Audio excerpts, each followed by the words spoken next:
This is my micro PC setup, and I'm excited to share it with you and why there might be a use case for a mini PC and a small monitor such as this. Let me get it into our shot here so that we can take a look at what we have. So we have two devices here and an attachment that helps it all come together. Now, the reason that I've got this configuration here is really just to show the usability of something like a mini PC. Underneath this display, which is from Wimaxit, I think is how you say it, this is a high resolution, small, compact display. It pops right off of this magnetic mount because on the back of it, I added a MagSafe attachment. And so this is essentially a magnetic sticker you can get that is MagSafe compatible. This attachment here is from Ulanzi, which is a MagSafe magnet that has a 1/4-20 in the back of it, and that's mounted to this suction cup mount from PGY-Tech, and that's mounted to this mini PC from Trigkey, I think is how you pronounce their name. So the reason that I have this configuration put together really is just to show the possibilities of what you can use a mini PC and a small display like this for. Now, the benefits of this mini PC is that it has multiple inputs. It has two USB Type-A ports on the front of it. So as we look at the front of this, it has two USB Type-A high-speed ports, a USB Type-C, and a headphone jack. And then on the back of this device, we also have ports. We have here a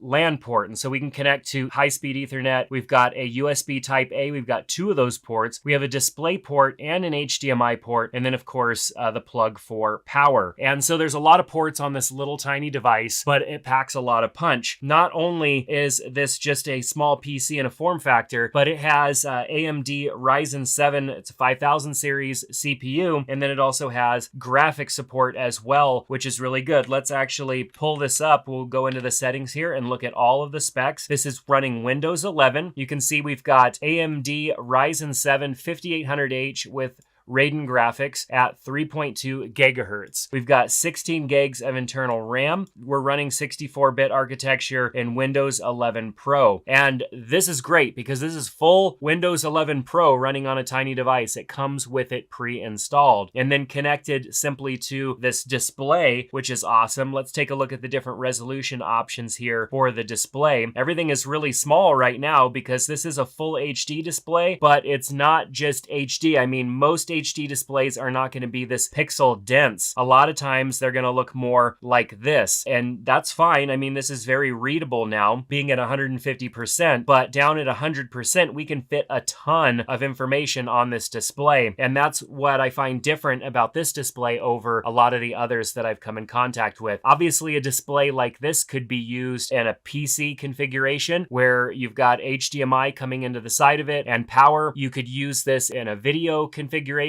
where maybe I've got this attached to a camera and I've got power over USB and I've got HDMI coming in from my camera. And so a display like this can have a lot of use cases. But beside the display being really good, and I mean, you can see a nice background image here that I have. This is a photo that I took with my drone in Alaska, and it's a great photo. We can also pull up a web browser. How convenient. It's got all of my courses pulled up. And so make sure to go to courses.jaredhill.com if you want to learn photography, if you want to learn WordPress web design or anything like that. I've got courses there. Many of them are free. There's lots of things that you can do on a display that has the pixel density that this display has because at its size, it's very portable. And as I showed you when we were kind of flipping the display around, this is a very thin display. This is really about the size of an iPad. That's very portable, very easy to take with you. And when you add that magnetic sticker to the back, makes it very easy to mount this on pretty much anything. So with that aside, what kind of performance do we get out of this mini PC? Now, the performance that you can expect out of a device like this is actually pretty decent for its size. You can see right here, and I'll put this information larger on the screen so that you can see it. The Trigkey PC scored a single core of just under 1200 and a multi-core of just under 6600. That doesn't sound like a lot, but when you compare it to other devices like the current Surface 9 Pro with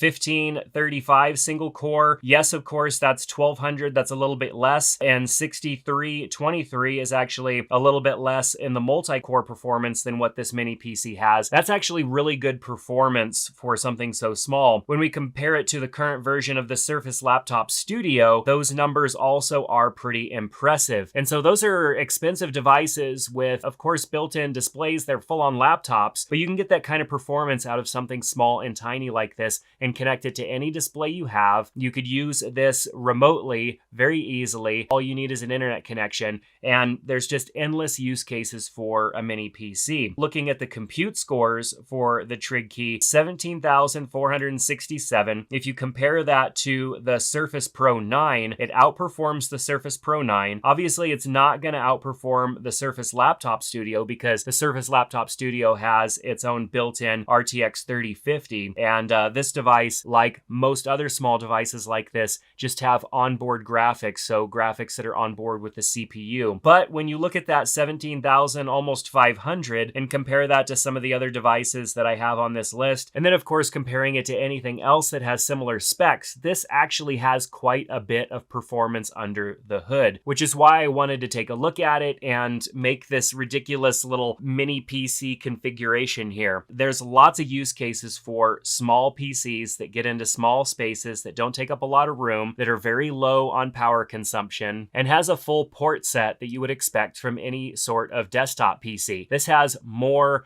ports than the typical laptop and about the same amount of ports as the average desktop PC. So what are some use cases for a little PC like this? Well, this would make a great device for live streaming, something that runs the software that your live stream is running through. Obviously, this wouldn't have enough performance to handle a big live stream where you've got lots of encoding taking place, but if your encoding is happening in a separate device, such as like with one of the ATEM devices that handles all of its own encoding from Blackmagic Design, then you're really just using this for its connection. And you can run something like OBS on this and run OBS right out to whatever streaming service you're using, and it would be fantastic. It would more than handle something like that. Something like this could handle light video editing and light photo editing. With the performance that it has, though it's not high performance, it has enough performance to get the job done. This could definitely be a backup PC or something that you travel with that gives you a full set of ports, that